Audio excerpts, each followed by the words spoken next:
주님께서 여러분과 함께 요한이 전한 거룩한 복음입니다.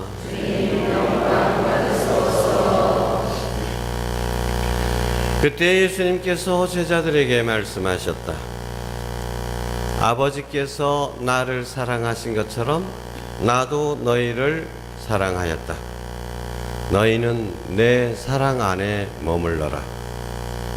내가 내 아버지의 계명을 지켜 그분의 사랑 안에 머무르는 것처럼 너희도 내 계명을 지키면 내 사랑 안에 머무를 것이다. 내가 너희에게 이 말을 한 이유는 내 기쁨이 너희 안에 있고 또 너희 기쁨이 충만하게 하려는 것이다. 이것이 나의 계명이다. 내가 너희를 사랑한 것처럼 너희도 서로 사랑하여라. 친구들을 위하여 목숨을 내놓는 것보다 더 큰 사랑은 없다. 내가 너희에게 명령하는 것을 실천하면 너희는 나의 친구가 된다. 나는 너희를 더 이상 종이라고 부르지 않는다. 종은 주인이 하는 일을 모르기 때문이다. 나는 너희를 친구라고 불렀다. 내가 내 아버지에게서 들은 것을 너희에게 모두 알려주었기 때문이다. 너희가 나를 뽑은 것이 아니라 내가 너희를 뽑아 세웠다. 너희가 가서 열매를 맺어 너희의 그 열매가 언제나 남아있게 하려는 것이다. 그리하여 너희가 내 이름으로 아버지께 청하는 것을 그분께서 너희에게 주시게 하려는 것이다. 내가 너희에게 명령하는 것은 이것이다. 서로 사랑하여라.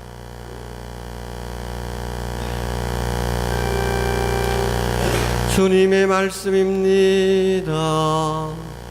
그리스도님 참여합니다. 앉으십시오. 참 예수님, 지난 주일 예수님께서는 당신은 참 포도나무요 우리는 그 가지라고 가르치셨습니다. 가지가 나무에 붙어 있지 않으면 아무런 열매도 맺을 수 없는 것처럼 우리도 주님께 붙어 있지 않으면, 주님 안에 머무르지 않으면 아무것도 할 수 없다. 그러나 우리가 주님 안에 머무른다면 많은 열매를 맺을 수 있다. 오늘은 똑같은 말씀을 이제 내 안에 머물러라는 말씀은 대신에 내 사랑 안에 머물러라고, 그분 안에 머무른다는 게 무슨 것인지 그것이 곧 사랑하는 것이라는 것을 다시 강조하고 있습니다. 주님께서는 우리에게 새로운 계명을 주셨습니다. 서로 사랑하여라. 예수 그리스도께서 십자가에 죽으셨지만 다시 살아나셨다는 것을 믿는 사람과 믿지 않는 사람의 삶의 모습은 어디서 차이가 날까요? 어떻게 다른 것입니까? 우리는 예수 그리스도를 믿고 새로 태어난 사람들입니다. 십자가에서 예수님과 함께 죽었고 예수님과 함께 부활한 사람들입니다. 부활한 삶이란 어떤 것인가? 우리가 거듭 태어났다고 하는데 어떤 것이 다시 살아난 거듭 태어난 삶인가? 무엇이 다른 것인가? 죽었다는 것은 이기적인 나, 자기만 생각하는 자기 중심적인 삶에서 벗어나서 이제는 나보다도 이웃을 더, 남을 더 배려하고 섬기는 사랑의 삶을 살게 됐다는 것을 말하는 것이죠. 그냥 입으로만 주님 주님 하는 것, 우리의 삶이 이기적인 내 자신이 돌무덤에 묻히고 정말 사랑의 사람으로 다시 태어나지 않는다면 아무런 의미도 없는 것입니다.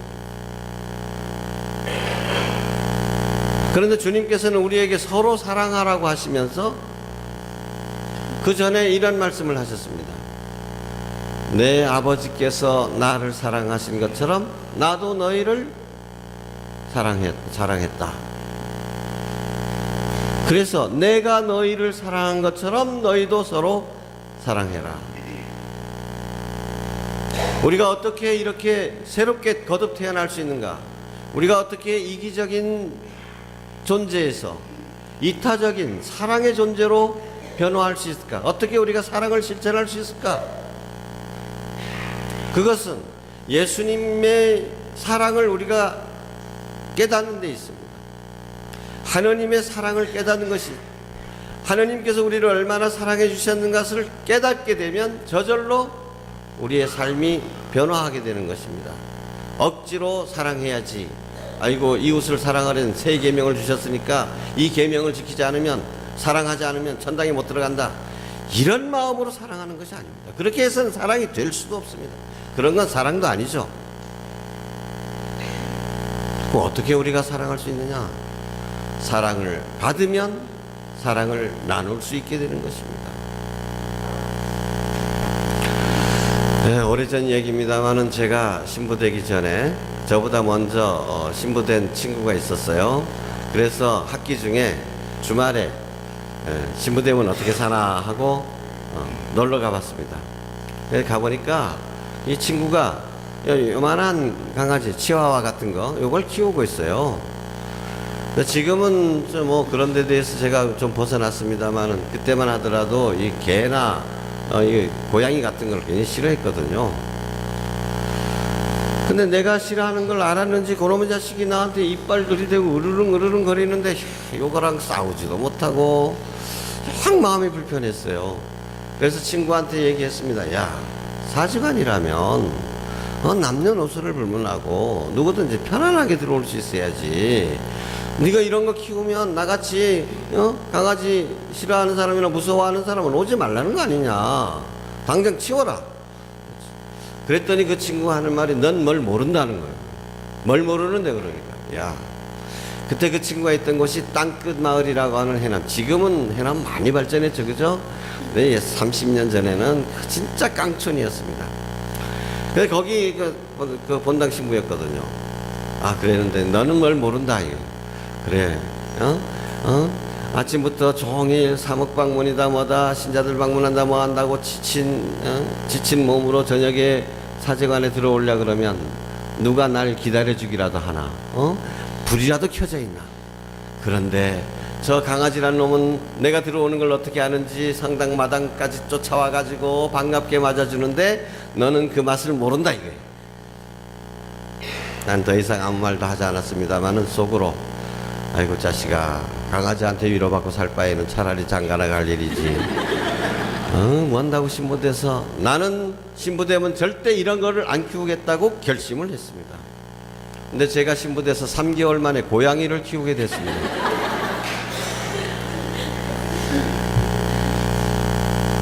왜냐니까 30년 전에 제가 처음으로 신창 본당에 발령을 받았는데, 이 신창 성당은 그 옛날 골룸반 신부님들이 지어놓은 사제관이 있었는데 너무 오래돼 가지고 밤낮으로 이 쥐새끼들이 운동회를 하는 거예요. 이리 달렸다 저리 달렸다 그러는데, 저는 뭐 한림 촌사람이니까 뭐 쥐새끼들이 조금 돌아다녀도 뭐 별로 내 앞에 있는 것도 아니고 도망가 버렸는데 무슨 뭐 눈앞에 안 보이면 그만이지. 별로 신경을 안 쓰거든요. 어렸을 때 준행이 이렇게 큰 거 보면 난 반갑습니다. 왜? 저거 잡아서 저 한약방에 갖다 주면 엿도 주고 그러는데, 독사를 발견했다. 어이구요, 요거 자방 우리 할아버지가 얼마나 기뻐하실까, 이 생각을 하는 거예요.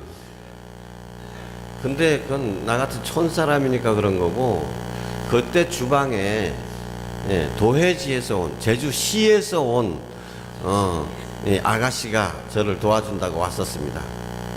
근데 이 아가씨가 주방에서 일하는데, 주방이 또 쥐새끼들이 또 많잖아요. 근데 지나갈 때마다 이 아가씨가 경기를 일으키는 겁니다. 캬캬하고. 그래서 나한테 몇 번 와가지고 신부님 고양이를 키웁시다 이러는 거예요.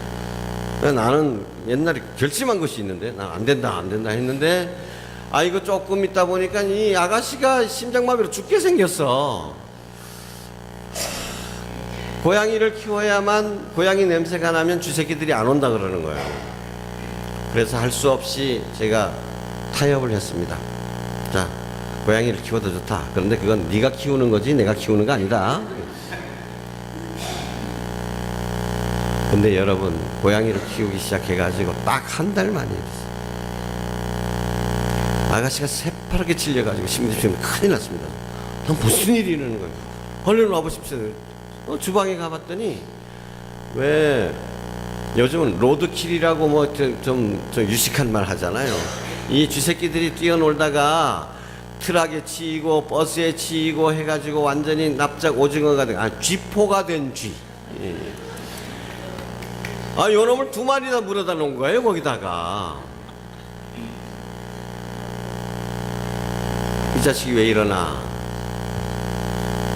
근데 내가 가만히 생각해 보니까 나는 고양이한테 괴롭힐 일이 없어요. 내가 앉아있으면 그놈 자식이 딱 올라오면 그 무릎에 앉혀놓고 머리를 쓰다듬어 두고, 고양이 이름을 하나 지어야 되겠는데 뭘로 할까 하다가 너의 성은, 제주도에 고양부가 있잖아요. 그럼 너 제주고씨라고 하여라. 그리고 이름은 양이라고 지었습니다. 양이 예쁘잖아요. 양이. 그래서 양이야 하고 난 이뻐 해주기만 하면 돼. 그거 밥 먹을 때 생선뼈딱이라도 하나 주면, 여러분 키워보신 분들은 알겠지만 그 냠냠냠 하면서 먹는데 꼭 사람이 막 먹는 것 같아요. 그런데 저는 그렇게 해도 되지만 주방 아가씨는 또 그렇게 하면 안 돼. 요거 아무데나 오줌 싸놓으면 줘. 그러면 그거 교육시킨다고 자꾸 이놈 새끼야 이러면 되겠어 하고 때려주기도 하고. 근데 고양이가 물을 그렇게 싫어하는데 하루 종일 쥐새끼 쫓아다닌다고 완전히 먼지투성이 된 놈, 그 신부님이 안 할 거니까 모욕시켜줘야 되잖아요. 모욕 안 하려고 바둥바둥거리는 놈을 붙잡아가지고 억지로 모욕을 시키고, 또 발톱 긁힐까봐 해서 발톱도 막 잘라주고. 고양이가 생각하기엔 신부님은 나를 아껴주는데 전혀는 나를 미워한다. 주방에다가 그거 2마리나 물어다 놓은 거예요.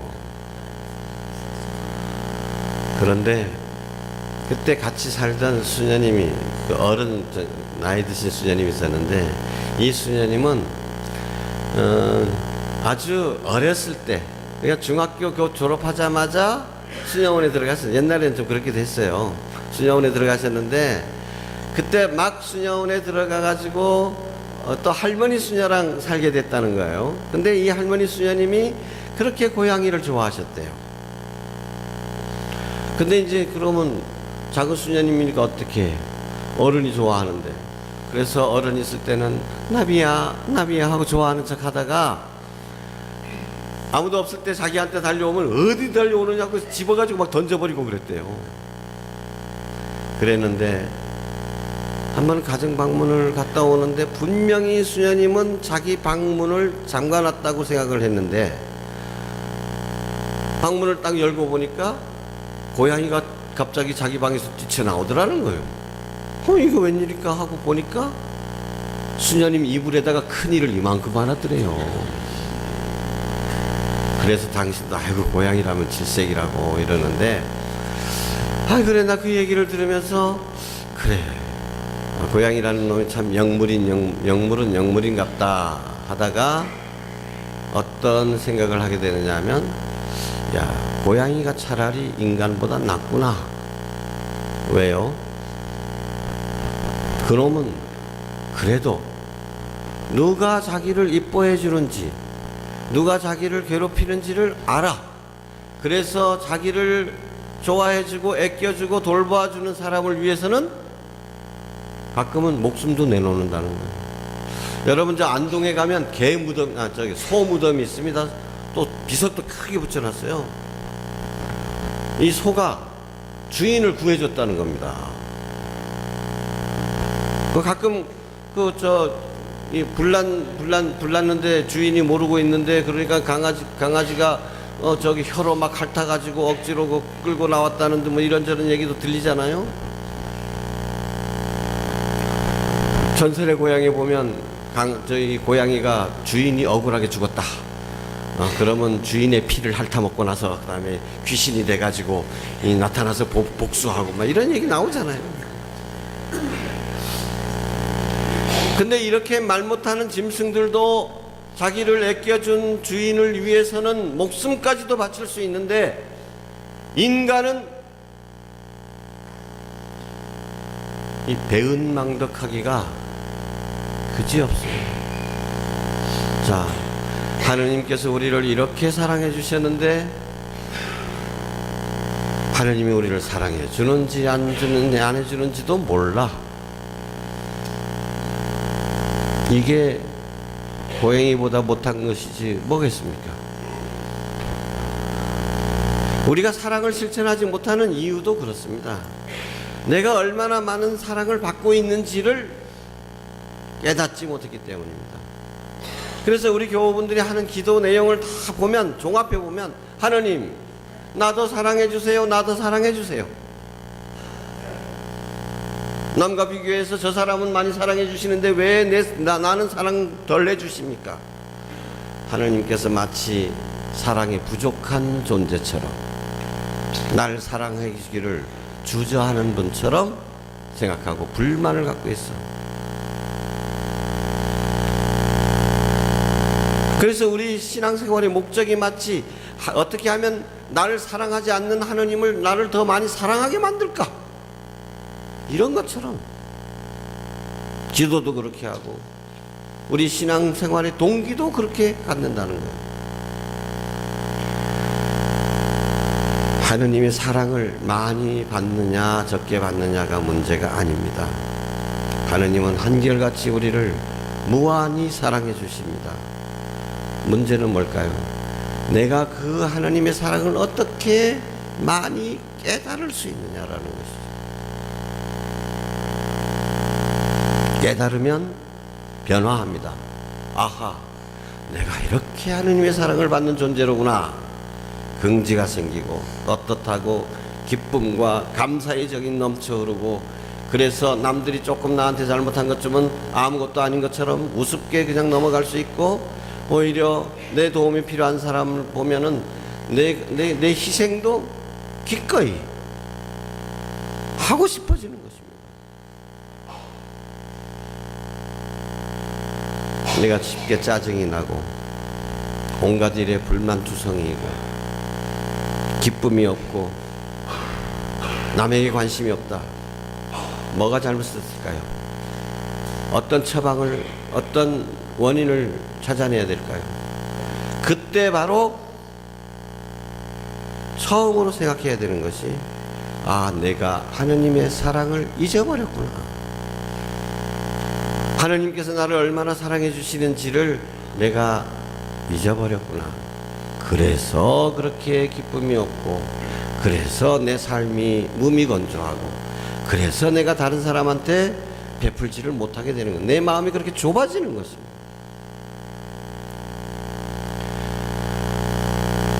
아버지께서 나를 사랑하신 것처럼 나도 너희를 사랑했다.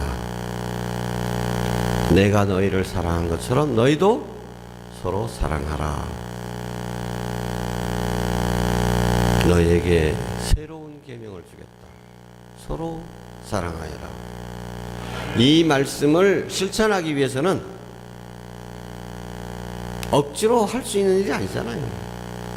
정말로 사랑 속에 우리가 살고자 한다면 사랑해야지 하고 결심하는 것이 중요한 것이 아니라, 그 결심해봐야 3초밖에 안 갑니다. 3초. 이번 한 주간 동안 여러분, 하느님께서 나를 어떻게 사랑해 주셨는지, 예수 그리스도께서 십자가에 이르기까지 극진한 사랑을 보여주신 그것을 묵상하시기 바랍니다. 내가 태어나면서부터 지금까지 하느님의 사랑이 어떻게 나를 이끌어 오셨는지를 계속해서 묵상하고, 그래서 하느님의 사랑을 깨닫고 이 사랑의 계명을 실천하는 이러한 삶이 되기를 간절히 바랍니다. 아멘.